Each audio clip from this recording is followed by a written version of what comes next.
Welcome to Conversations with Spirit, where we dive deep into the mystical and enchanting realms of spirituality. I'm your host, Spiritual Medium Lauri Albert, and together with special guests, we explore a world of spiritual insights and experiences, as well as offer captivating mediumship and oracle card readings. Tune in for enlightening conversations that will uplift your soul and expand your consciousness. Hey everybody, welcome to Conversations with Spirit. Before I begin, I always like to say that I do this show in conjunction with evolveme.com, which is an all things metaphysical and spiritual website whose mission is to facilitate and empower personal enlightenment to all that seek it. On this website, there are mediums and psychics and healers and classes and retreats and workshops, all kinds of fun stuff. So go check it out, evolveme.com. That's EVOLVME.com. So yeah. Tonight, my special guest, I'm like nervous. I'm like fangirling for some apparent reason. My special guest tonight is Soña Hernandez. She is a yoga instructor, certified holistic practitioner, and Reiki Master who lives in Sedona, Arizona. How cool is that, right? For the past several years, she has been given the honor to guide others into deep connection with the sacred vortex energies of Sedona. Through her reverence with the ancestors, guides, and with our Mother Earth, she guides others to the unique connection to, she guides others to their unique connection to the healing energies in Sedona and all over the planet. It is her passion to create and hold safe, sacred, ceremonial space to awaken the healing power from within. I am so excited. Welcome, Soña. Thank you. How you doing tonight? Oh, I feel so grateful to be here. I'm in a very serendipitous moment in my life, and this is part of it. So thank you. Oh, that's so great. Mm-hmm. I love that. You guys, okay, so I have to tell you the story of how I met Soña. So I think I've mentioned before that in, what was it? June of 24, we did a retreat, and it was Theon, it was me, it was Lori Sheffer, the shamanic medium who I had on here recently as well, and Soña, and we facilitated an amazing retreat. And I have to tell you, lives were changed. And I want to say that because I feel like my life was changed. Mine was changed.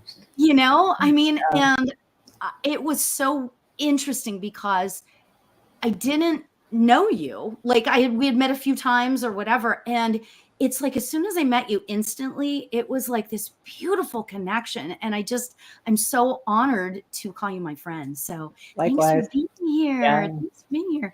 So how did you, if you don't mind my just jumping right in, how did you kind of end up in Sedona? Like, where did that, how did all of that happen for you?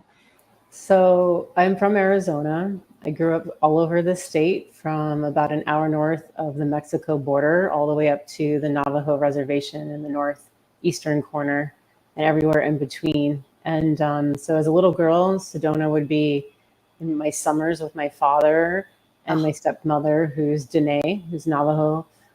We would always stop off in Sedona and go to Slide Rock and have a little picnic lunch. And so that's how I knew Sedona as a child. And then when I went to college at NAU, just north of here, I was a florist. And so I intersected with Sedona through doing weddings here as a florist. And then life took me away, and I spent time in Southern California. Erie up on the lake. And hey. Are you there? Weird. Yeah. Okay. So you spent time, and you cut out a little bit. Okay. So you spent time in Southern California. Where? Yep. Southern California was in San Diego. I was mainly in college. I studied chemistry and nutrition. So that took me out for a chapter mainly in the supplement, nutrition industry. So protein shakes, vitamins, those kinds of things. My last hat I wore out there was a nutraceutical rep. So I'd help doctors custom formulate vitamins and herbs that were manufactured at a pharmaceutical level. So as a businesswoman, chemistry, nutrition background, and that's about the time I discovered yoga, and it was having a very profound impact on my life. So I was halfway through my MBA, and I just came to a screeching halt, and I just went the opposite direction and said, hey, I want to know why this is working, because it really truly was nothing short of magic, and physical, mental, emotional, energetic things healed within me, reversed in ways that were inexplicable by Western science. And I wanted to know why that was happening. And because I wanted to harness that, and I wanted more of it in my life. And so halfway through my MBA, I left and I moved to Pennsylvania, enrolled in a healing arts college, and just went all in my studies. I call it my early retirement because my nutraceutical salary went pretty far in Erie, Pennsylvania. It's pretty inexpensive to live there.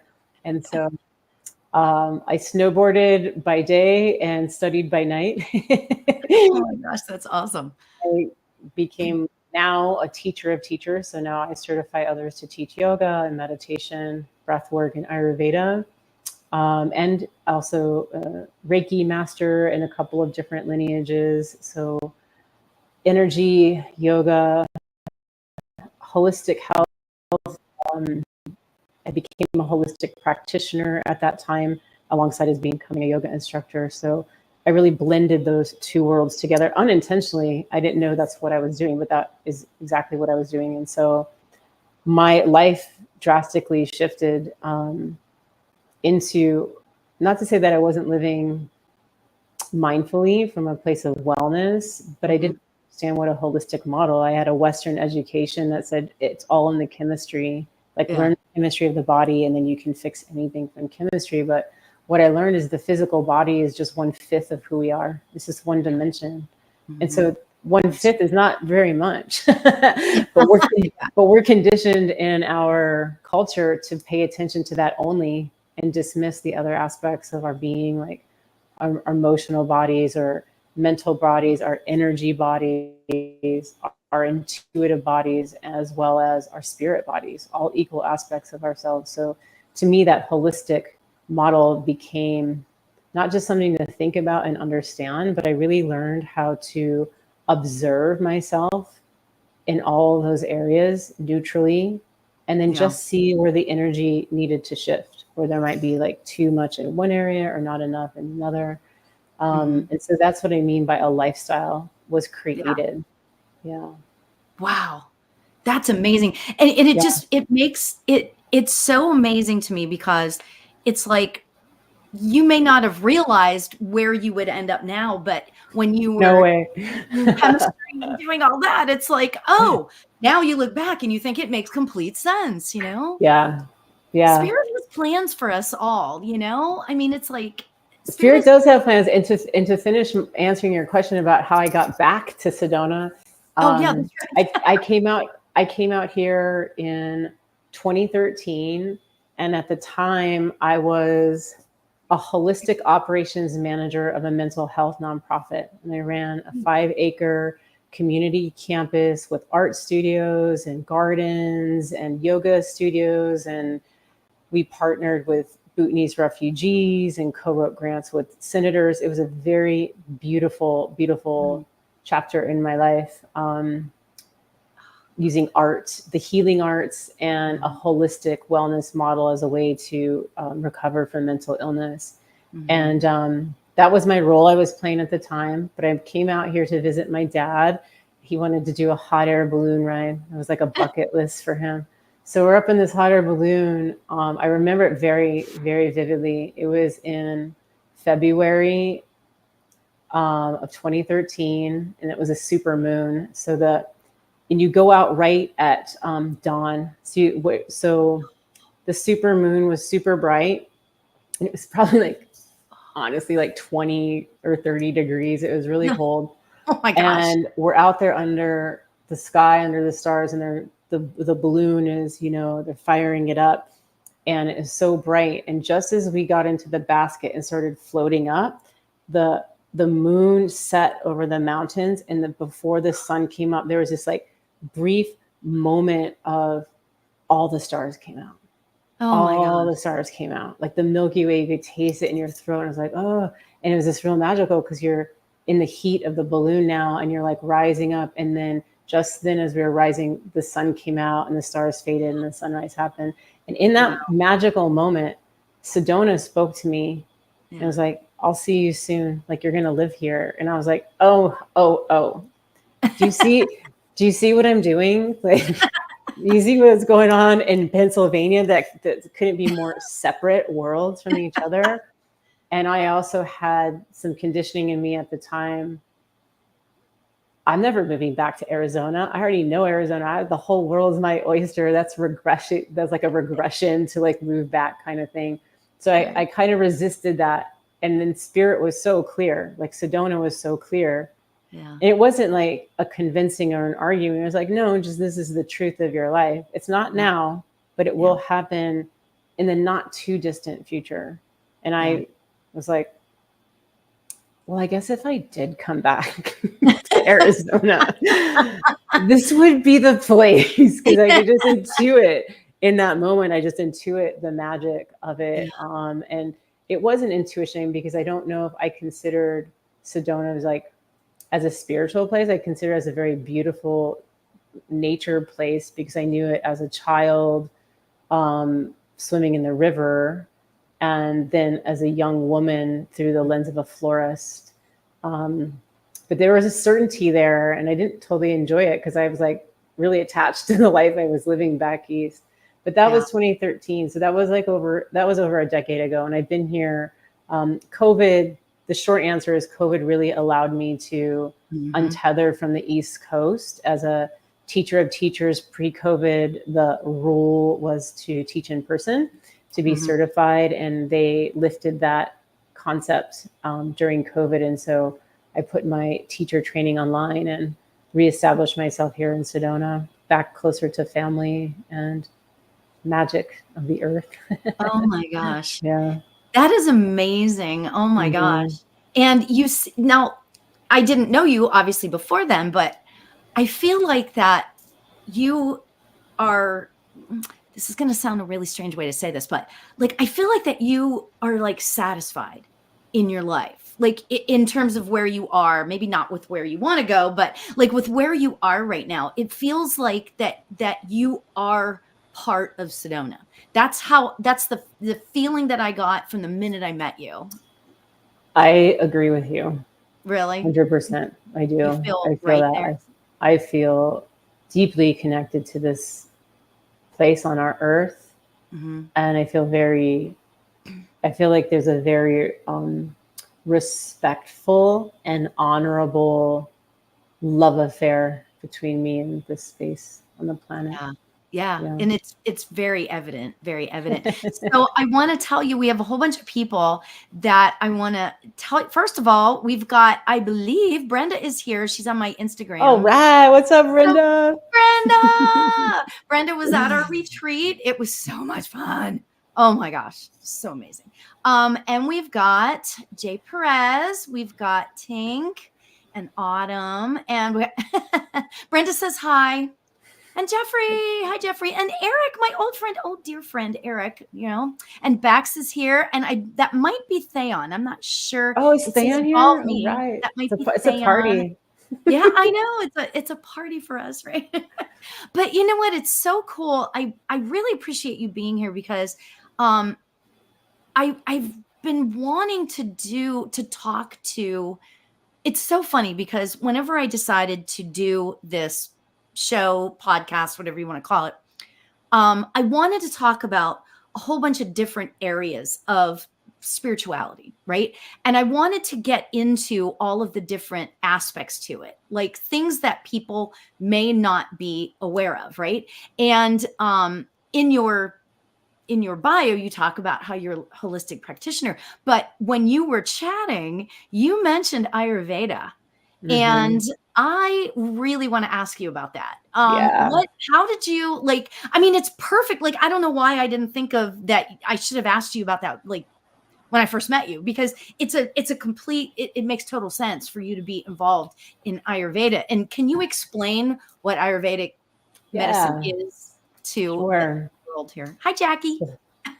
So thank you. And thank you everyone for being here, live and recorded. So Ayurveda is considered to be the sister science to yoga. Sister science, meaning they're both sciences that are the understanding of what it's like the human design.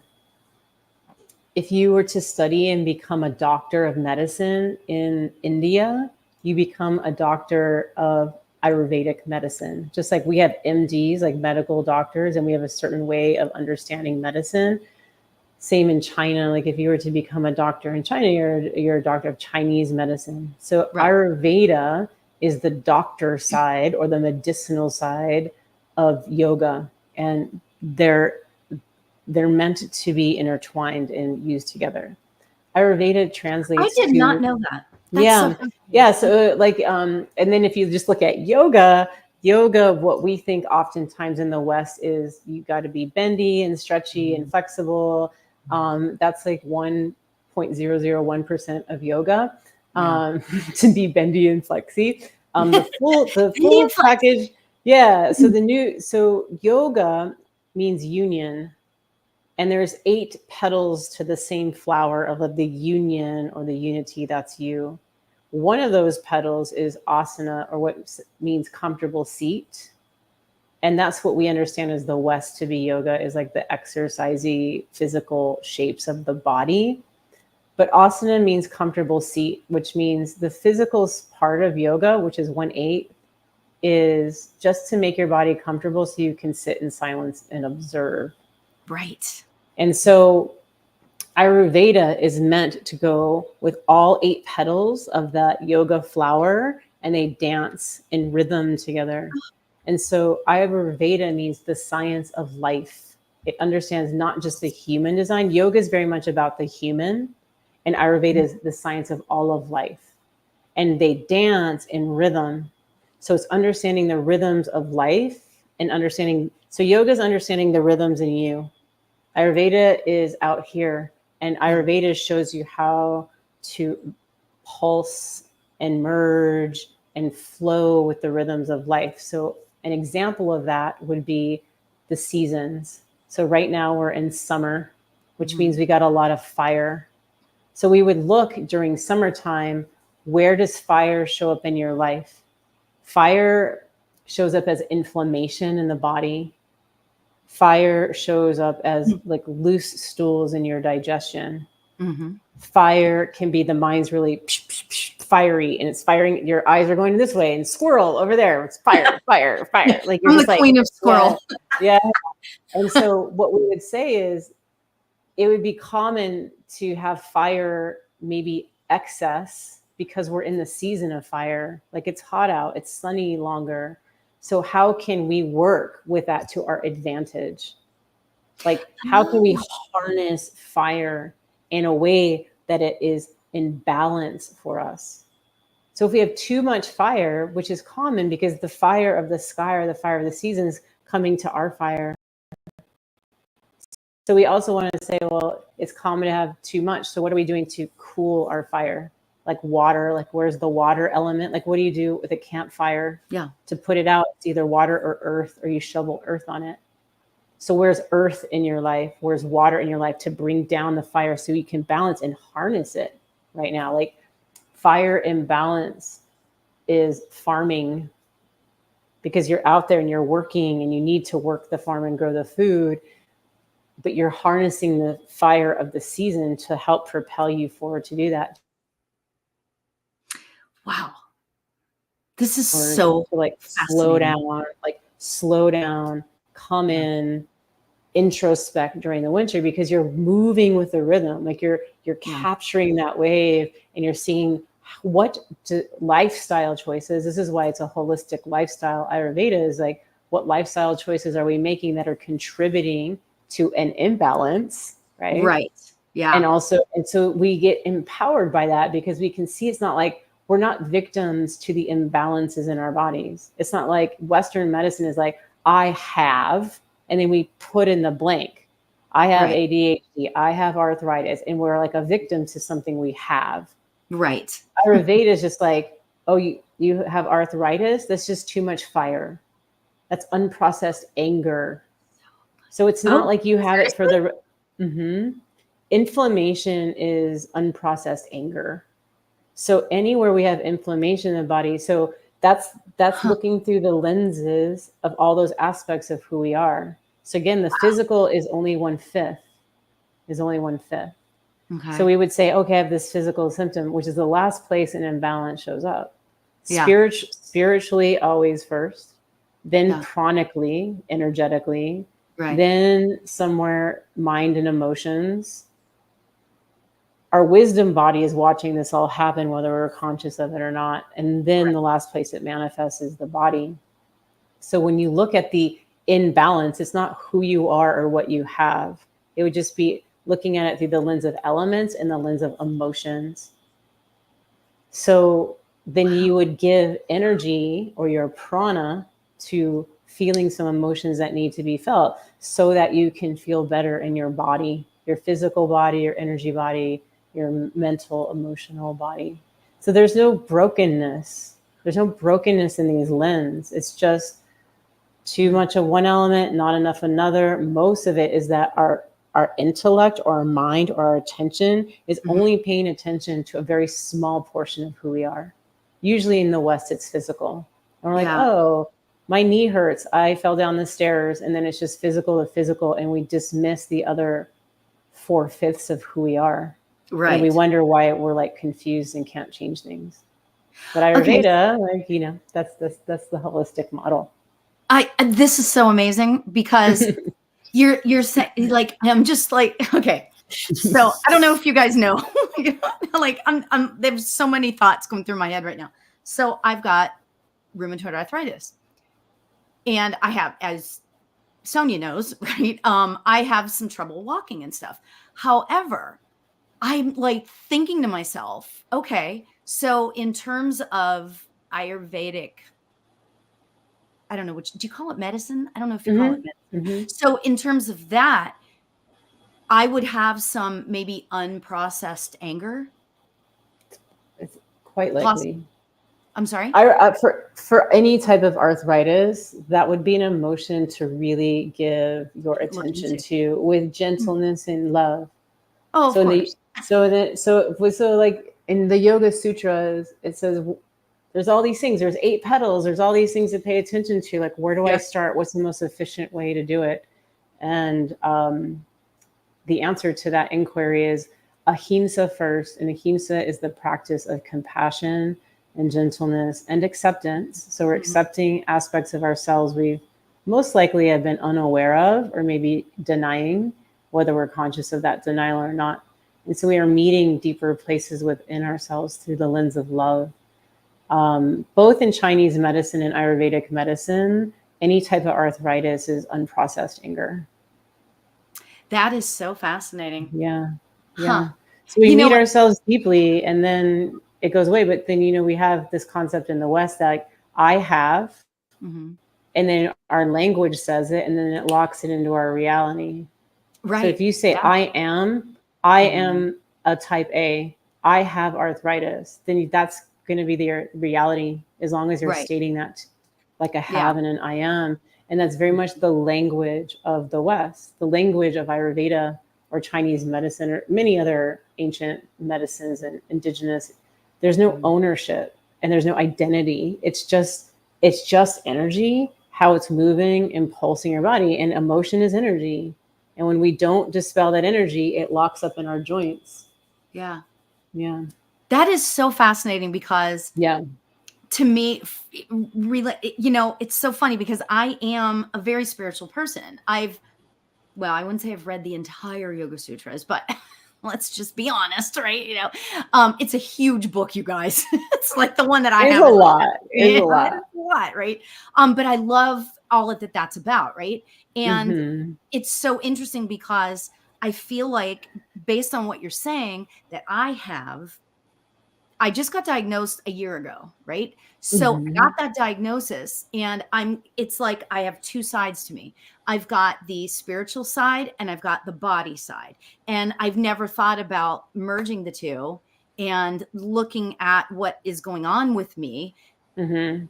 from a spiritual perspective, or from, an Ayurvedic perspective or holistic perspective. And Mm-hmm. that's not 100% true that I just said that, because I am doing different things. I am working on, like, Reiki and all of that kind of stuff, but Mm-hmm. not full on. It's like there was something stopping me from doing that. And that just totally opened up a different way of thinking for me. So thank you for that. Hey, if you You're guys have welcome. any questions, please Yeah. feel free to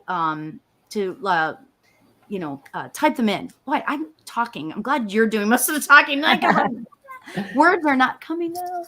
Well, one thing to maybe add to what you just said, this aha moment of like physical and spiritual melding, through the holistic model of Ayurveda, there's 5. So it's like 5 equal petals on the flower that is you. And yogis call those the koshas. And kosha just means realm or dimension of being, or sheath or a layer or an aspect of what makes us up. So these sheaths or layers or dimensions of who we are all equal. There's not one that's like more important. And so we have a physical body, a pranic body, an energy body. We have a mental, emotional body. We have an intuitive body, and we have a spiritual body.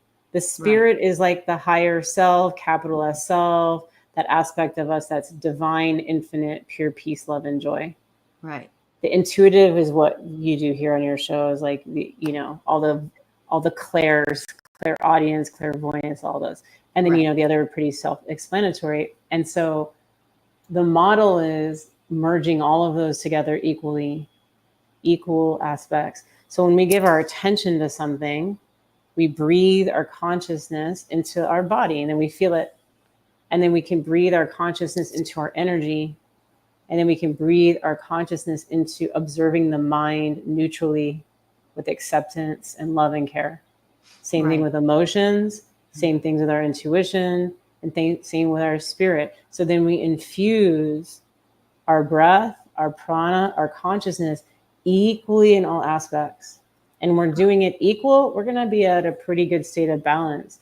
But we have the conditioning just to live in like the 3D, like we're looking out there, we're not breathing in here, so that's like merging. It's not like physical and spiritual, like either or, like that's just 2 of the 5. It's 2 of the 5. Yeah. That is so fascinating. Oh my gosh. And I know that makes sense to you. Like I can even like see you like going there, or like, wait, we're going to do that. Right? Is like, why didn't I think about that before? It's like, it's like one of those things where I had to learn it too. Really? Lauri, seriously, like figure this out. It's so amazing. We have a question for you. Okay. What does Ayurveda say about addictions? Oh, that's welcome to the human race. That's what I say. Right. I say that because if you own something like this, then we're all facing some kind of addiction. And most, at least in the West, in our country, this is common. What does Ayurveda say about addiction? Addiction lives in the lower 3 energy centers: the root, the sacral, and the solar plexus energy centers. So it would be wise to focus on those energy centers and understand yourself in a deeper way, not just intellectually, again, through all of those channels.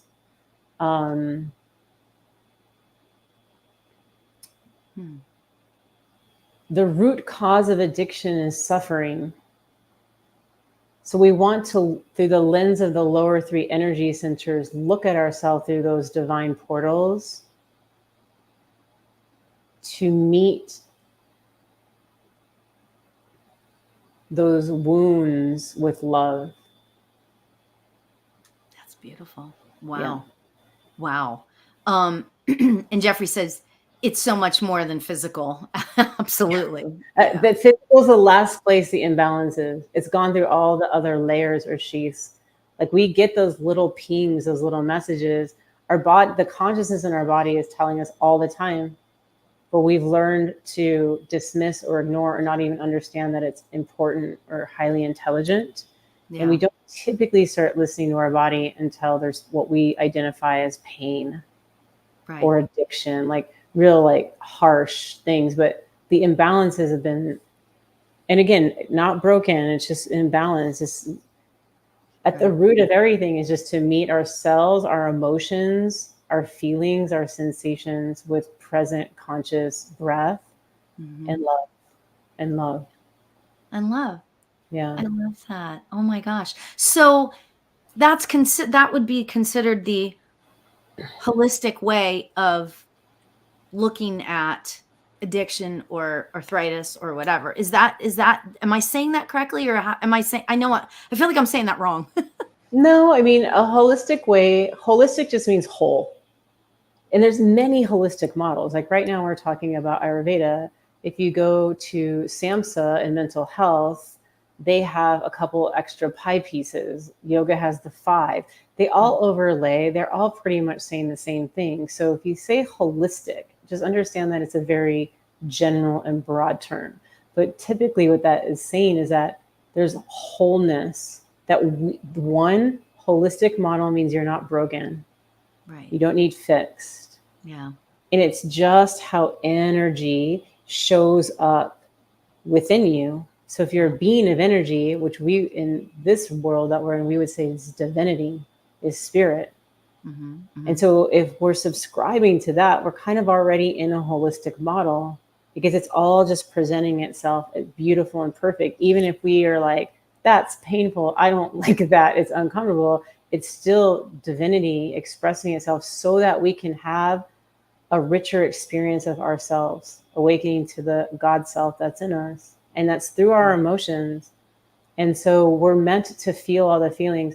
Humans label emotions as good or bad or scary or right or wrong or better or worse. That's all. That's just human. It's just human. None of that's true. We came to lean into the spectrum of feeling emotion. But we have lots of conditioning in our modern day culture that says don't feel. And it's most of it's in our subconscious. So I find yoga to be a very helpful practice, holistic model of practice of somatic embodiment. That's more of a Western term, but that's what yoga is. So that we can meet ourselves in deeper ways and heal that which is creating suffering in our life. Whether it's through our mind, our emotions, our body, most likely a combination of those. It's a very effective practice. It's been around for thousands of years. It's very effective for the human design. Wow. And it's enjoyable. Yeah. Well, yeah, but it's so interesting because whenever, I talk to people about it, which isn't that often, but it's like, oh yeah, I like the idea of yoga, but it's not really, it's, I like Pilates better, or I like this better or whatever. And it's like, to me, I wonder if, and I'm saying that, and this is going to sound like I'm dissing on like the world here, but it's kind of like, because you use all of your senses, you use all of the different aspects to your being, your soul, that it might scare some people off because you're you're sort of utilizing all of the aspects to your being. Does that make sense, or is that weird? It's not weird because you're right. That is the practice of yoga. Although going back to like, would that scare some people off? Not everybody understands that yoga is that deep. It's very common that we think yoga is an exercise that makes you more flexible. And maybe it helps the mind a little bit, but we don't quite understand why. And it's not for me because my body doesn't do that. Right. Yeah. And as we're learning here, that's not. Oh no, we've cut out again. Oh, there you are. Okay, go ahead. We've learned that. Okay. that what might, much fear comes from just not knowing. So if you think you're going to an exercise class and something shifts it with you on a deeper level where you, whether you can name it or not, and you're meeting yourself in deeper ways, that could be fearful to some people depending upon what their programming is about who, what, why, where they should be meeting themselves. Yeah. And especially not expecting it because they think they're just going to go exercise, and then that deeper experience occurs. And it all depends upon the style and the teacher. There's as many different styles of yoga as there are flavors of ice cream and gelato. There's many. And so like, hopefully we're not eating the same flavor all the time. Like we give ourselves permission to try new things. So I would say, if you don't like it, go to a different teacher, try a different style, go to a different environment, practice indoors, practice outdoors, and just give yourself permission to find what flavor speaks to you, and know that you don't always need the same flavor all the time. Because that's part of the Ayurvedic dance. What we need in the morning isn't what we need in the evening. What I needed yesterday isn't what I need today. Yeah. So it's like, give yourself that permission to feel. But you're right, Lauri, it's a very deep practice. Now, not everybody teaches it deeply. There are many teachers who teach just the physical aspect, and there's nothing wrong with that. Yeah. There's nothing wrong with that. Yeah. So I just encourage people to try all the flavors of gelato and ice cream. I love that. And it's like that really brings it into the world, the worldly way right now. I love that. So Soulful Wanderer says, how does autism fit into that model of healing? What is your perception of autism? I'm getting some good questions. I know. Okay. By no means am I going to sit here as like an Ayurvedic expert. So I just wanted, that's my preface, because there could probably be a lot more out there on autism. So this is just really coming from my own intuitive space. Sure. That's all this whole, that's all it is. You know, everybody has their own idea of all of it. So I would say, from the lens of yoga and Ayurveda, autism is neurobiology. It's our nervous system, and it's our upper, our upper 3 chakras. Through that lens, there's nothing broken, right? We would like say, like, if you're on the spectrum, then you have special needs, which is true. There's a difference, but there's not something wrong. That would be very true to that model. That's interesting. The third eye is where we see and perceive clearly, and living in the world, what we would call autism, is that their perception is very different than ours. And therefore they have a very different experience of the world than we do. Not broken, just different. And to understand that would be helpful for everyone, whether you're personally autistic or you're not. It's just to understand that's how a way of human, just a different perception. And then we're entangling in that, like they're living this reality, we're living this, and we're also dancing into, two realities, dancing in one at the same time. Right. In the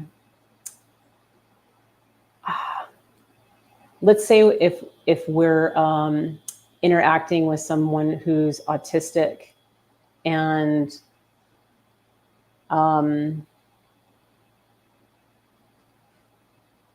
they're upset or confused or don't feel safe, like that type of energy of autism, you would then want to look at the lower 3 chakras to help balance what's going on in the upper 3. So the lower 3 are earth and water. So earth and water would be elements that you would really want to be consistent in the, well, I mean, this is for all human beings, but you're asking about autism. It'll help us all, okay, whether we're on the spectrum or not. I love it. Yeah.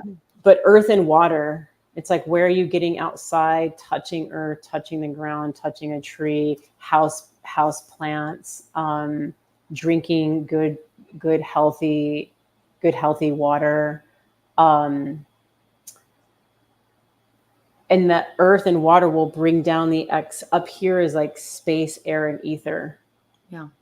And so the way those elements show up in that unique reality sometimes can be like too much. Like they're too sensitive, too much feeling, Right. too different things. So we want to kind of bring that back in to a place of balance with earth and water.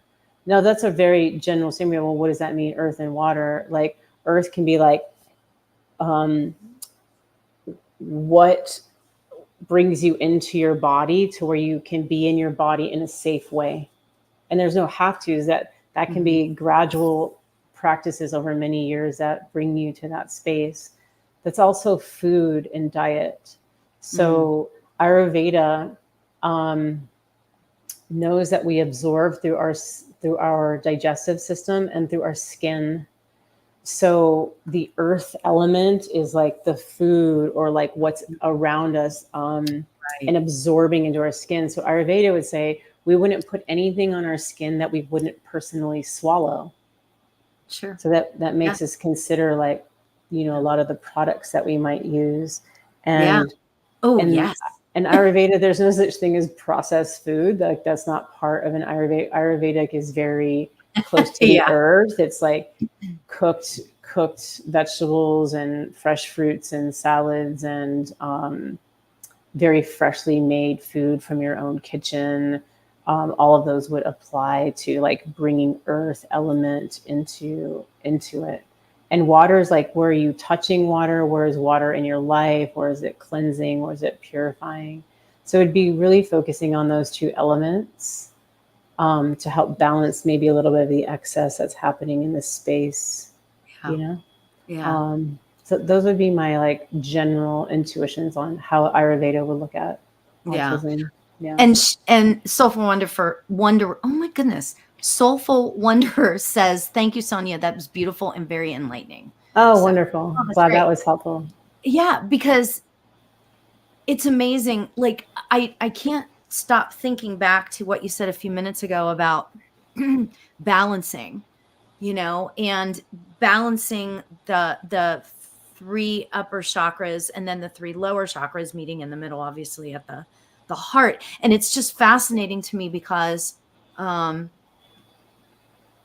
that can be true, like you said, of anybody with anything that is going on, it's about balance. It's the yin and the yang, of course, and it's so fascinating because now I'm thinking, see, this is what happens when I get somebody really interesting on the show. My brain starts going, oh, but like I deal with inflammation, right? So what is it, because it's been so hot outside, what is it that can cool me down? Maybe it's colors, maybe it's foods, maybe it's, all the types of things. So, wow. I mean, I'm just having a wow moment. It's a total wow moment, because that's why I know it can seem that I'm speaking very broad and general, which I know I am, but it's helpful so we can wrap our minds around a really vast topic.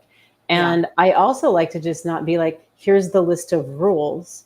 Right? Yeah. Because the Vijnana Maya Kosha, the wisdom body, the intuitive body is, remember, it's 1/5 of who we are.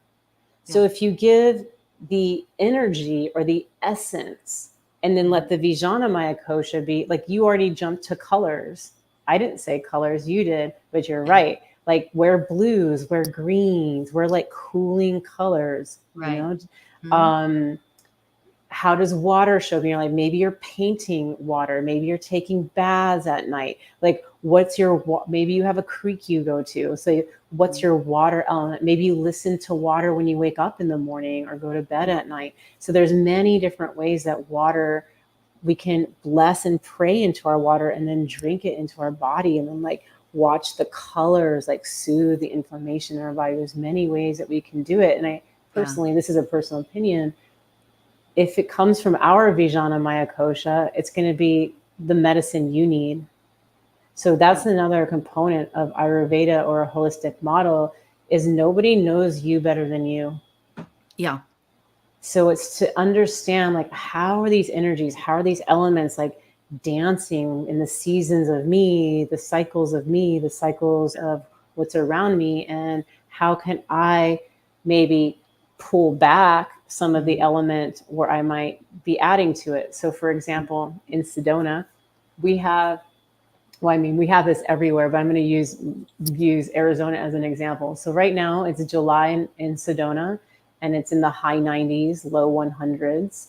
And we have people who have lots of inflammation in their body, lots of signs of too much fire in their lives. And one of their daily choices is to practice a hot power vinyasa flow class where it's already hot in their environment.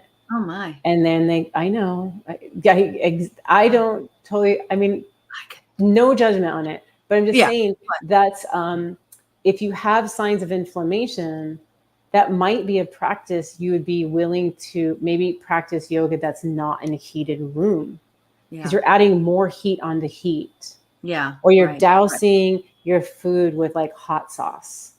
Right. Or you're cooking like real spicy foods. It's like, where am I adding fire into my life? And like you popped in on like color, you know? So like what if I shifted just what I wore? Could I feel because it's all energy, and color is energy, you know? And so to me, it's empowering, because then you can say, oh, this is where I'm contributing to inflammation.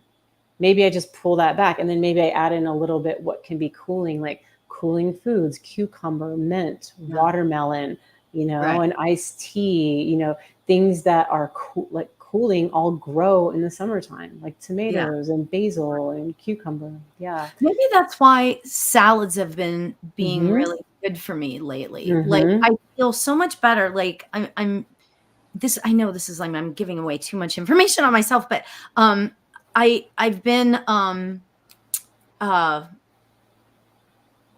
doing the intermittent fasting. I couldn't think of the word, intermittent fasting. And so I'm eating like one meal a day, and it's generally a salad.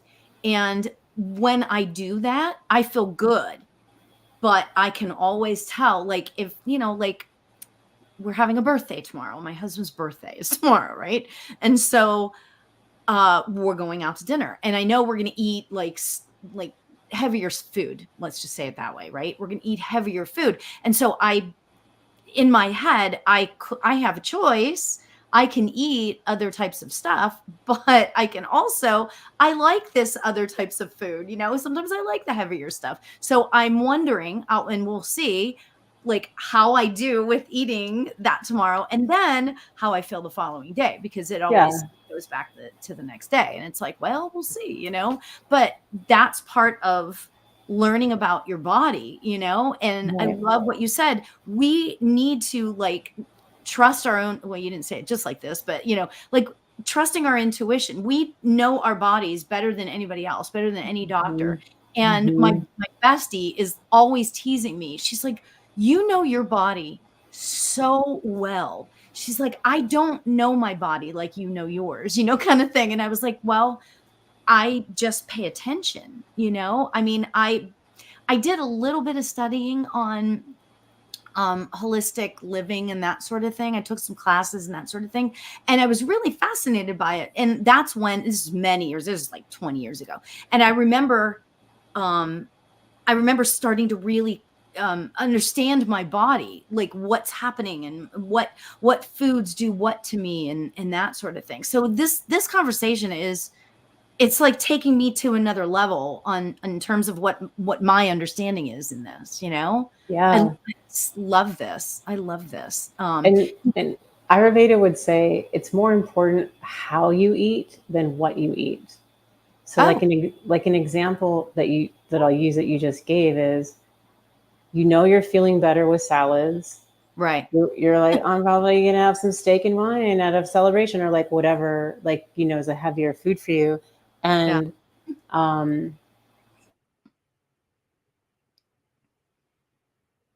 All are inflammatory. Yeah. They increase inflammation.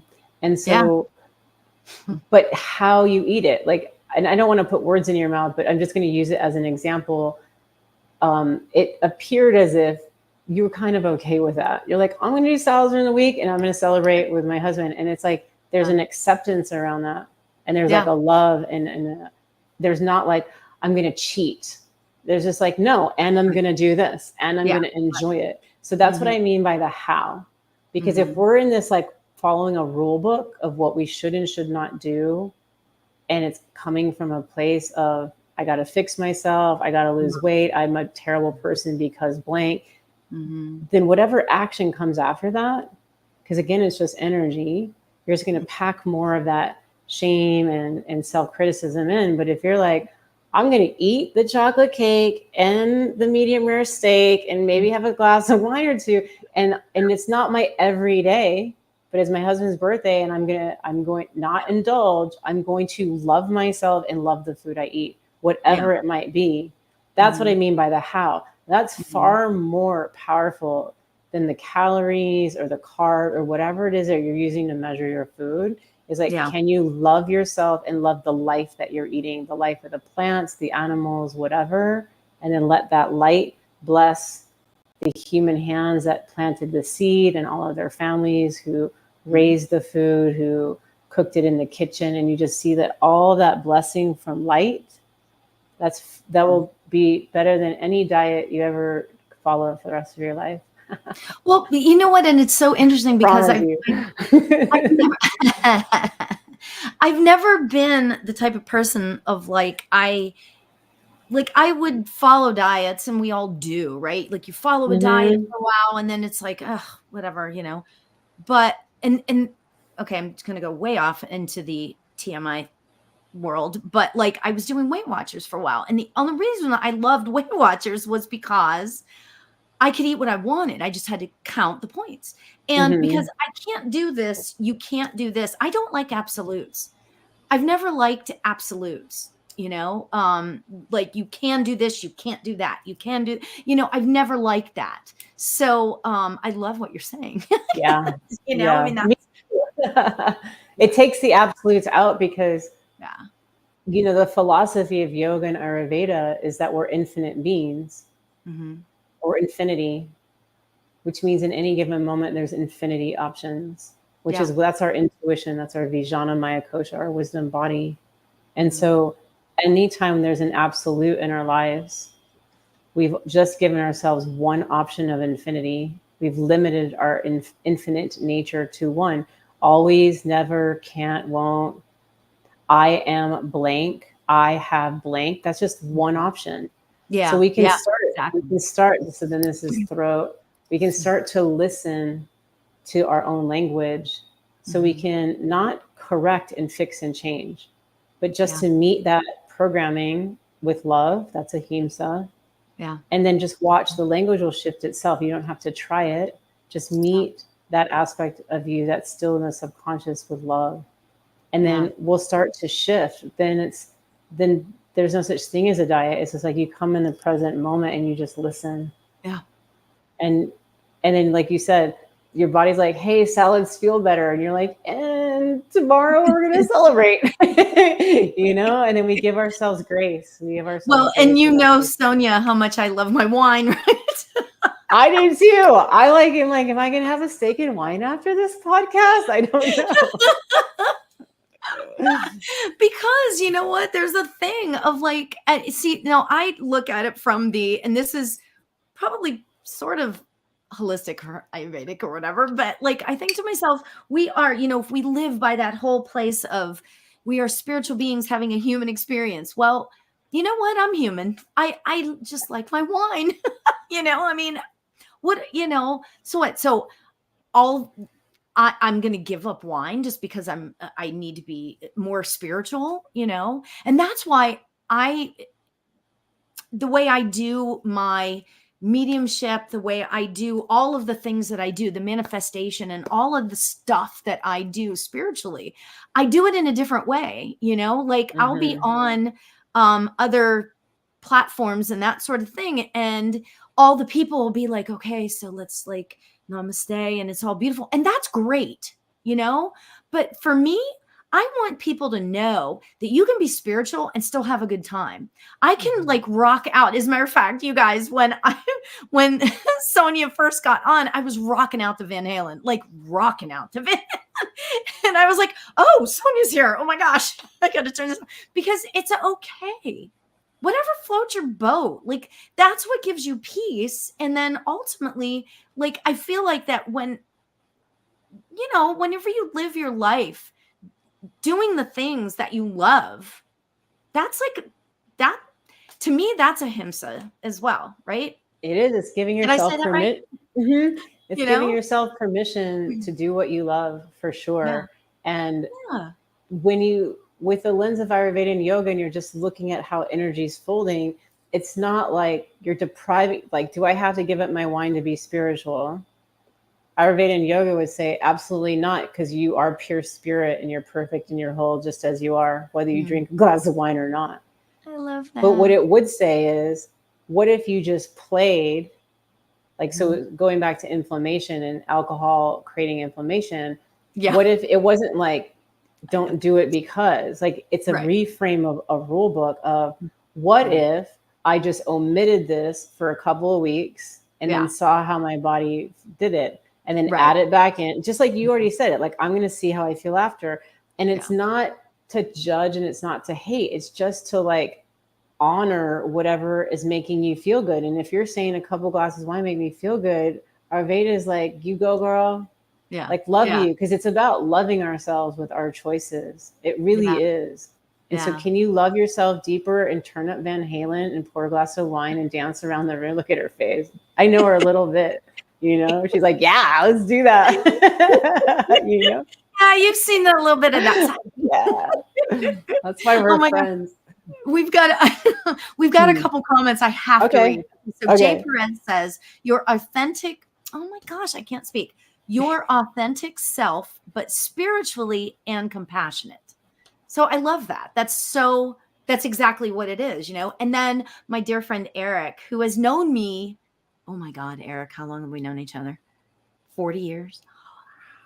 We've known each other for a heck of a long time. And this is so Eric says, joy is healing, as is enjoyment. And I love that. That's great. That's absolutely beautiful. Yeah. Oh my gosh. Wow. So, I really have to talk to you about your website. Oh my gosh. yosoysatya.com. And what that means in Sanskrit is I am truth.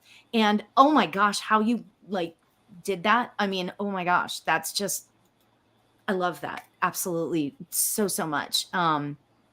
Because that's who you are. And the reason why I really wanted to say this is because that's who you are to me.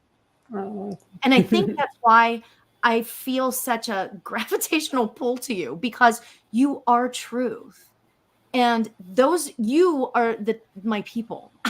You are the type of people who I love being associated with, because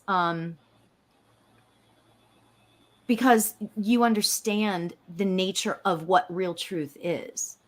You know, it's like, we can have our truth. My truth is this and that, and you know, whatever. But truth is more of a ethereal word, I think, in terms of this. Does that make sense?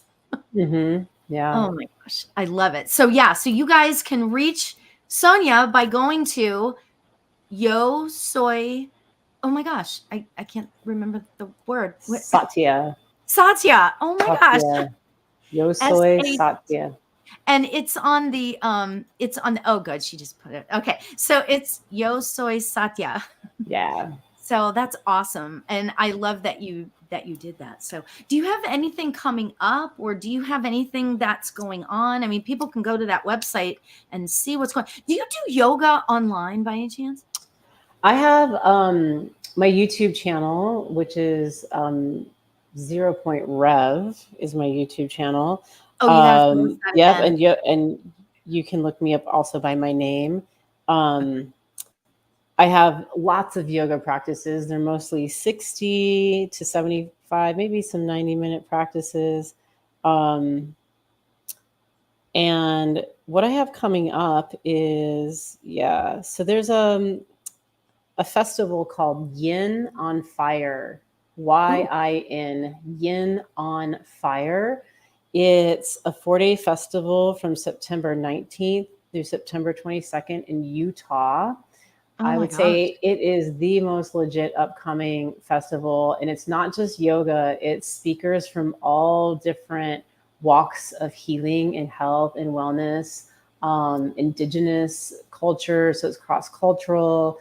And it's all meant to be of embodiment. So just like we've been talking, you can't just pick and choose what parts of yourself we look at. We do it all through this beautiful human body we've been given.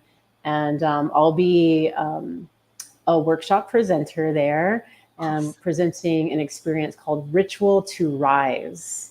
So I love ritual, as you know, because we got to play in ritual in our container. And so it's an embodied ritual in community, in group, where we not only drop in together, but also individually. And the rise is like, how do we rise into whatever, like more balance, more harmony.